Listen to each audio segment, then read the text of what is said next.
nas nossas vidas que fantásticos. Sim. Mas Hum.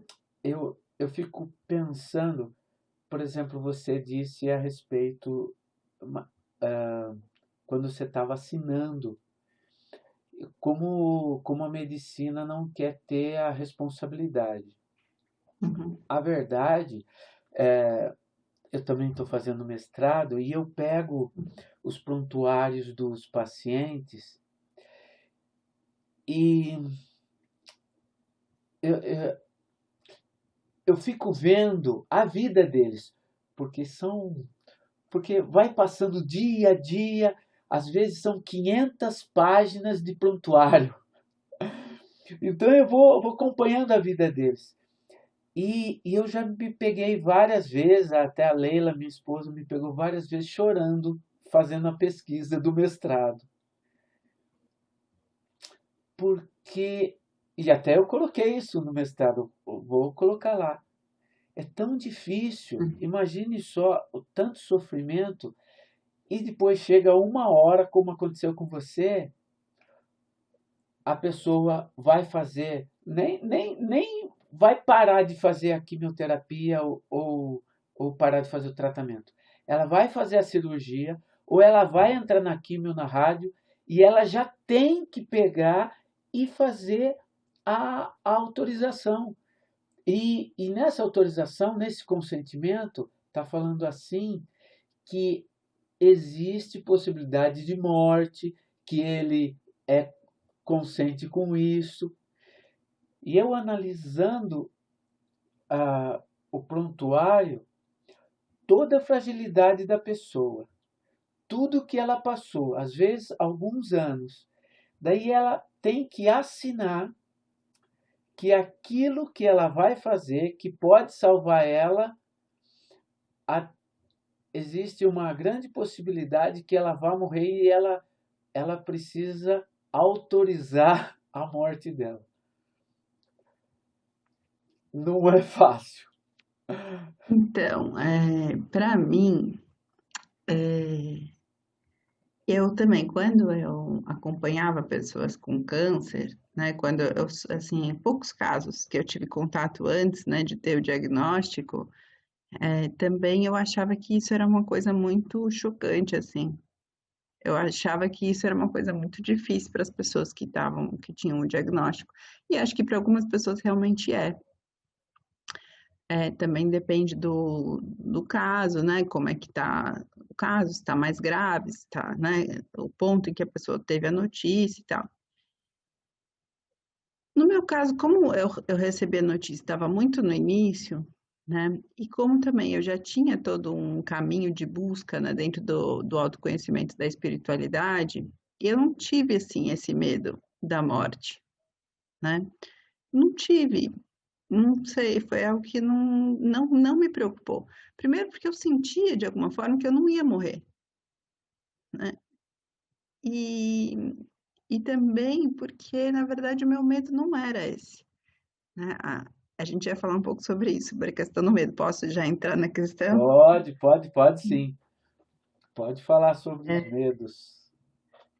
então, o meu medo não era esse, né? Tanto que eu sonhava, né? Eu lembro de ter, nessa fase eu sonhei algumas vezes, eu dormi e sonhei que eu tinha morrido, e depois de morrer eu tinha questões, tipo, eu ficava pensando, preocupada com alguém, que tipo, meu Deus, será que minha mãe sabe que eu tô bem, que eu tô aqui, tá tudo certo, né? O meu marido, enfim. Os meus sonhos não me indicavam que teria um fim, né? Assim, indicavam que teria uma continuação, né? E que, na verdade, a minha preocupação era que os outros percebessem isso, né?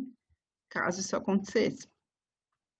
Mas, na verdade, o meu medo não era esse, e nem também tanto essa questão da preocupação em relação a.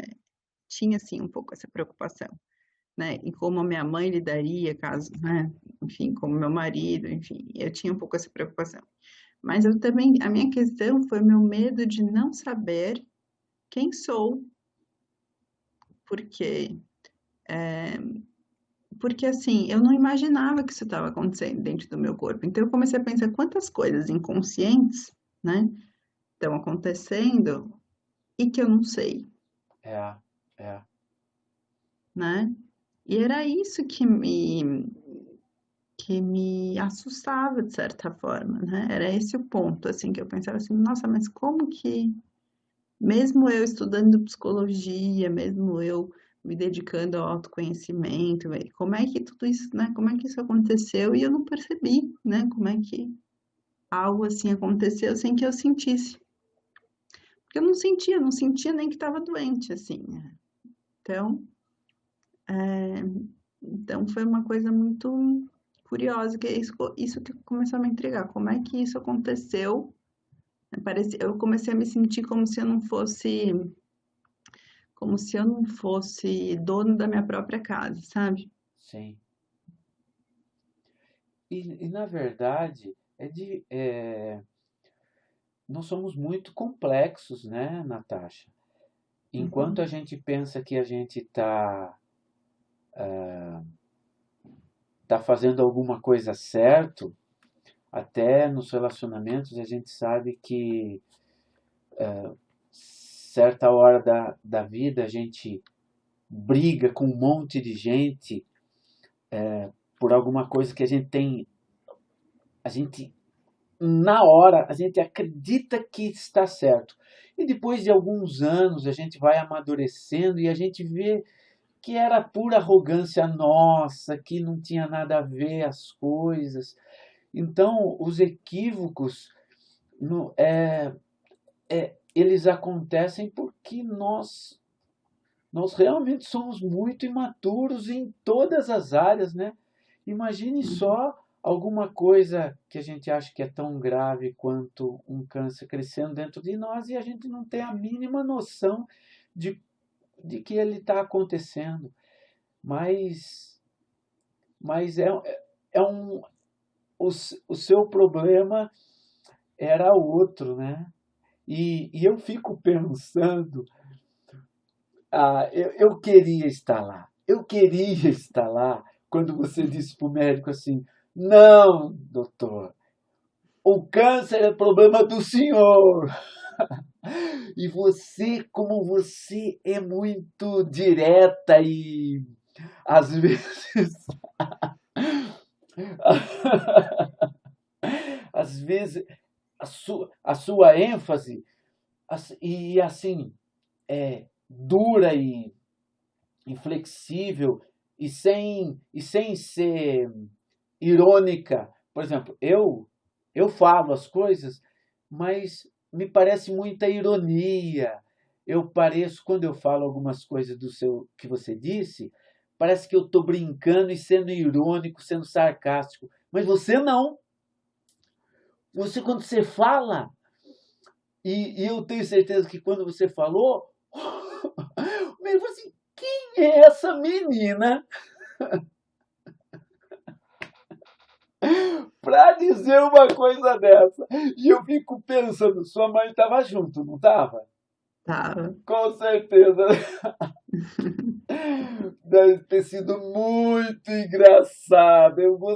Puxa vida, tanto da parte dela quanto da parte dele, né? De, de, de ver a menina apontando o dedo, porque mesmo que você não tenha apontado, ele sentiu o dedo no nariz dele, né? No nariz dele falou assim: senhor, o câncer é um problema do senhor, não meu. Mas fale para mim, nessa hora, o, por que você deu essa resposta na lata para ele? Você chegou a ficar brava? Você chegou a ficar vermelha? Não, não, muito tranquila, só certa do que eu estava falando. Por quê? Porque ele falou assim, o seu objetivo da sua vida agora é esse. E eu já pensava no objetivo da minha vida há muito tempo, né? E eu já tinha algumas coisas muito claras do objetivo da minha vida, e eu sabia que o meu objetivo não era aquele, né? Então, quando ele falou isso, tipo, eu pensei realmente assim, não, peraí, quem é você para falar qual é o objetivo da minha vida? Isso Você, não é mesmo. você que vai falar qual é o objetivo da minha vida, sou eu que falo qual é o objetivo da minha vida, né? E é isso, e eu senti que ele estava falando comigo muito assim, numa razão do que a maioria das pessoas pensa, né? Numa razão estatística, tipo, todo mundo, quando você recebe uma notícia de câncer, vai pensar só em sobreviver, né? Em se curar, e fim. Só que não era isso que me passava pela cabeça, não era isso que eu sentia. Eu sentia que tinha algo maior com essa experiência, né? Eu sentia que, de alguma forma, aquilo não estava acontecendo por acaso, porque eu tinha bastante conhecimento, né, já sobre o processo de adoecimento de alguma forma, e que aquilo estava acontecendo comigo para eu aprender algo, mas aquilo não era o algo todo, entendeu? Aquilo não era o final da história ou o todo da história, enfim. E aí foi isso, assim, foi natural para mim. A minha mãe realmente ficou um pouco, acho que constrangida com a minha postura. Mas ela também entendeu, porque ela também já me conhece faz tempo, ela já sabe como eu sou. Com certeza, com certeza. Ai, que legal. Eu fico assim. Essa era uma das coisas que eu gostaria realmente que você falasse e mostrasse para as pessoas. Porque é diferente quando você chega num lugar e você está totalmente inseguro.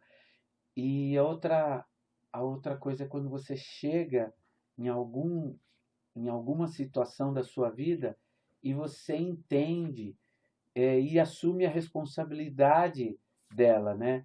Não, não é você que define isso. Não, sou eu. E eu assumo a, a responsabilidade dessa minha atitude, porque eu sei para onde eu vou. Então, puxa vida. É, e eu, com certeza, eu estou vendo a carinha da sua mãe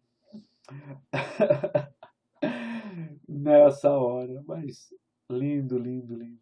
Você sempre nos nossos cursos, então você já fez, já foi palestrante de alguns cursos até aqui no Brasil, né, com a gente. E eu sempre ouço você falar da jornada do herói, né?